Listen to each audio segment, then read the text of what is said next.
sebelum kerja tugas main rubrik dulu. Wih, pun susah le. Ganting kecil. Ini juga susah le. Bangke. Sumpah sah. Lebih ini kerja tugas. Kebetulan ada tugas PKS.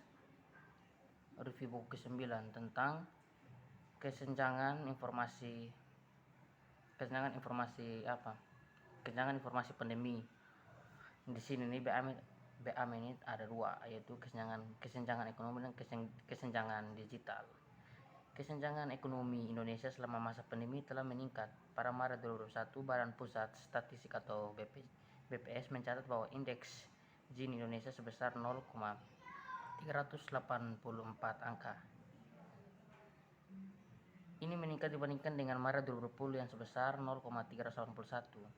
Secara wilayah, kesenjangan ekonomi di perkotaan masih lebih tinggi dibandingkan perdesaan, yaitu 0,401 berbanding 0,315. Ini adalah salah satu potret bagaimana buruknya efek pandemi terhadap kondisi ekonomi masyarakat. Selain tingkat pengangguran dan kemiskinan yang meningkat menjadi 6,26% pada Februari 2021 dan 10,14% pada Maret 2021 dibandingkan tahun sebelumnya pada bulan yang sama.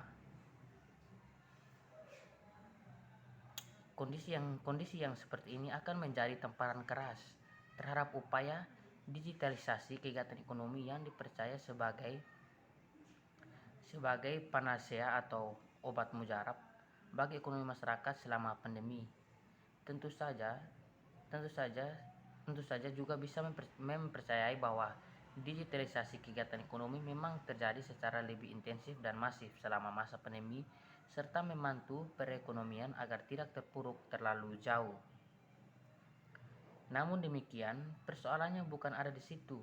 Jauh lebih dalam, persoalannya terletak pada kesenjangan digital.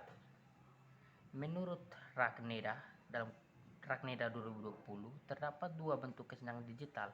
Pertama, kesenjangan digital tradisional yang terdiri dari kesenjangan akses terhadap internet dan teknologi digital, kesenjangan kemampuan menggunakan teknologi digital secara optimal, serta kesenjangan terkait outcome yaitu hasil dari kemampuan tersebut ketika dikonversikan ke dalam berbagai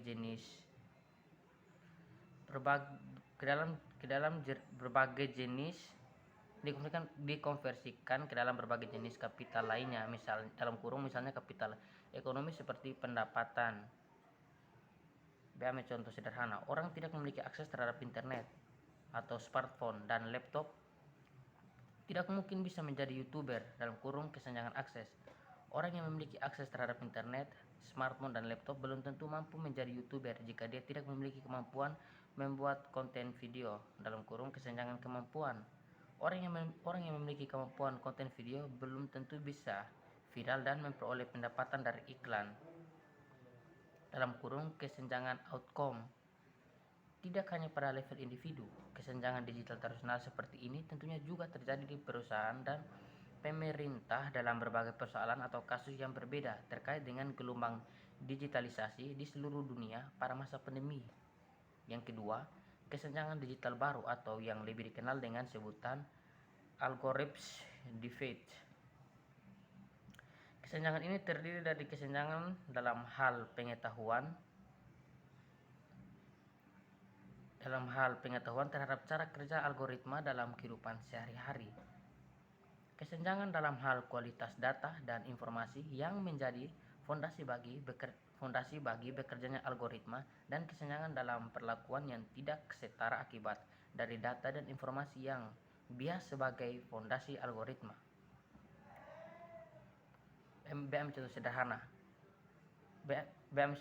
Contoh sederhananya terkait dengan kesenjangan dalam hal pengetahuan mengenai algoritma.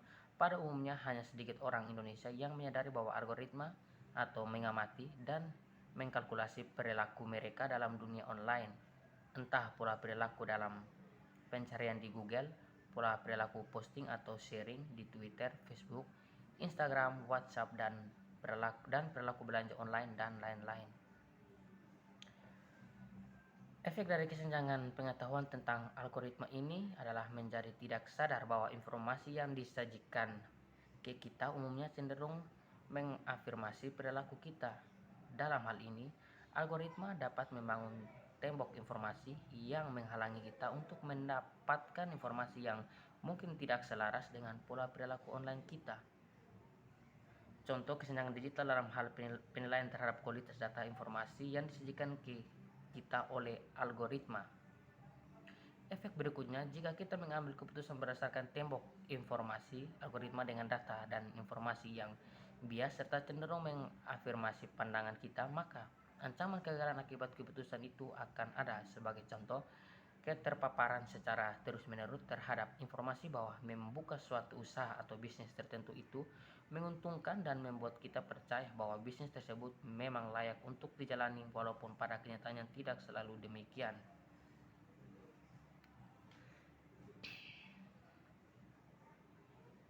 Hal ini karena kurangnya keterpaparan terkait informasi dari sisi negatif terkait bisnis tersebut, di mana cara kerja algoritma juga berperan di dalamnya.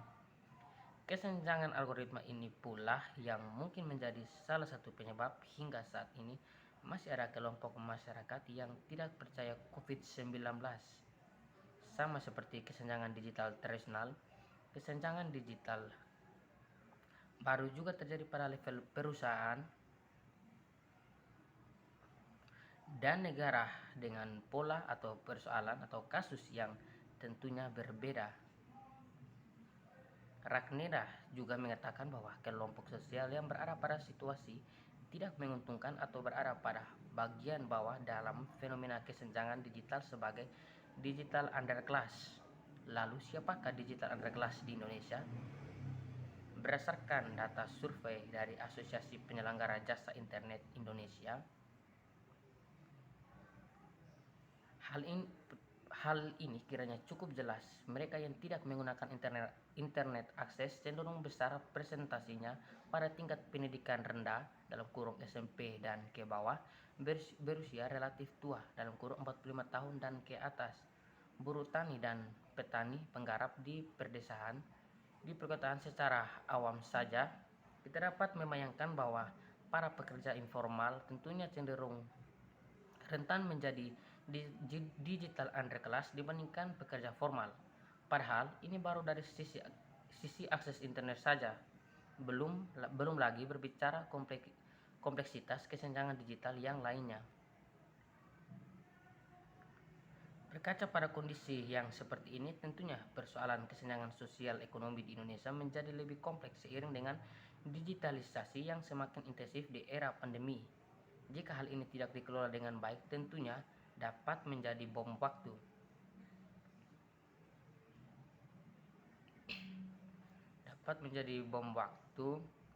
Mengingat belum ada tanda-tanda bahwa pandemi COVID-19 akan segera hilang. Dalam konteks yang demikian, salah satu kuncinya terletak pada peningkatan kapital digital masyarakat Indonesia. Ini lagi, menurut Ragneda, kapital digital adalah seperangkat kompetensi digital dan teknologi digital yang dapat dikumulasikan serta memberikan peningkatan terhadap berbagai kepemilikan kapital lainnya, khususnya kapital ekonomi. Selain itu, pemerintah sebaiknya juga tidak semata-mata menyadarkan diri pada saluran komunikasi digital selama masa pandemi dan lebih membuka akses bagi mereka yang tereksklusikan dari ruang-ruang digital. Telah cukup banyak kita dengar persoalan-persoalan terkait representasi dalam ruang digital. Salah satu contoh sederhananya adalah tidak mendapatkan bantuan sosial karena kesalahan data rekening atau tidak memiliki rekening bank.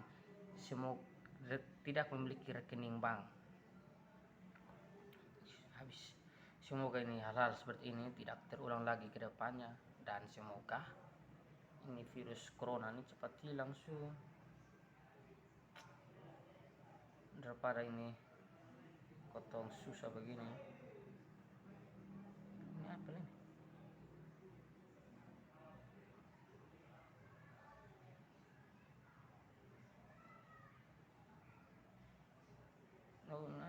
Namun, pandemi COVID-19 juga memberikan peluang karena telah mempercepat proses digitalisasi dan semakin menunjukkan pentingnya transformasi digital, tetapi kesenjangan digital masih cukup besar terjadi di Indonesia.